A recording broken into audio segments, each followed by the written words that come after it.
Mo sa zona ni PBBM? Ang masasabi ko sa zona ni BBM ay napakatanga niya.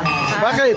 Ang masasabi ko sa kanya is mag-resign na siya, puro na lang siya pangako, 'di ba? Pangako siya ng pangako.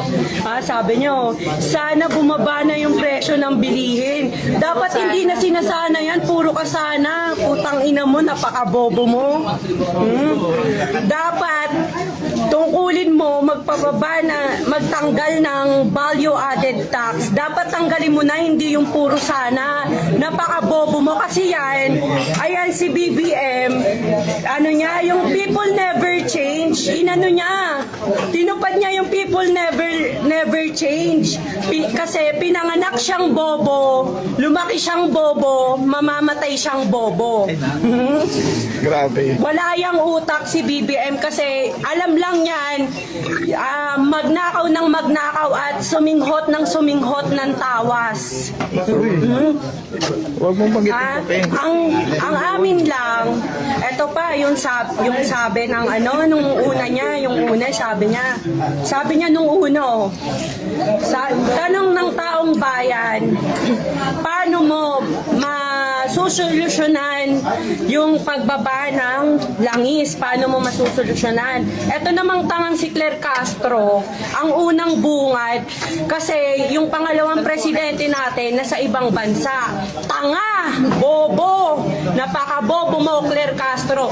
Ang tanong ng taong bayan, kung paano masusolusyonan ng presidente yung pagbaba ng langis, hindi yung papakialaman mo yung pangalawang pangulo ng Pilipinas. Ang tanga-tanga mo.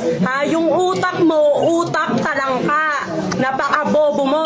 Tapos, tsaka ka na nga eh. Totoo yun. Sabi, tsaka daw siya. Sabi sa ibang bansa. Tapos, papa-deport mo. Putang ina mo pala.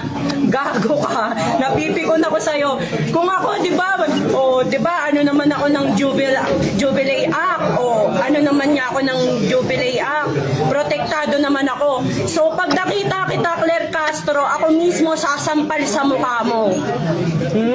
Tapos, eto, dapat sa, ayon sa Republic, ano ba yan, ate? Ikaw na nandito, lang.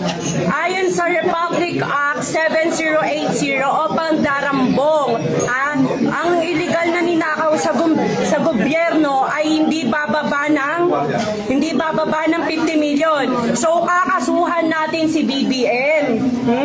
So, today or tomorrow, we demand action to the Ombudsman. File the cases now. Mali na yung ginagawa ng ating Pangulo.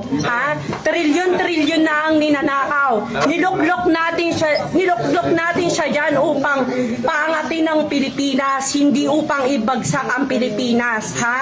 Tapos, ayun nga, sa sobrang adik mo, di ba? Sa sobrang adik mo, pati katol tinira mo. Di ba? Dapat binigay mo na lang sa lamok. Tama yung sinasabi ng taong bayan. Napakangiwi mo. Salamat po.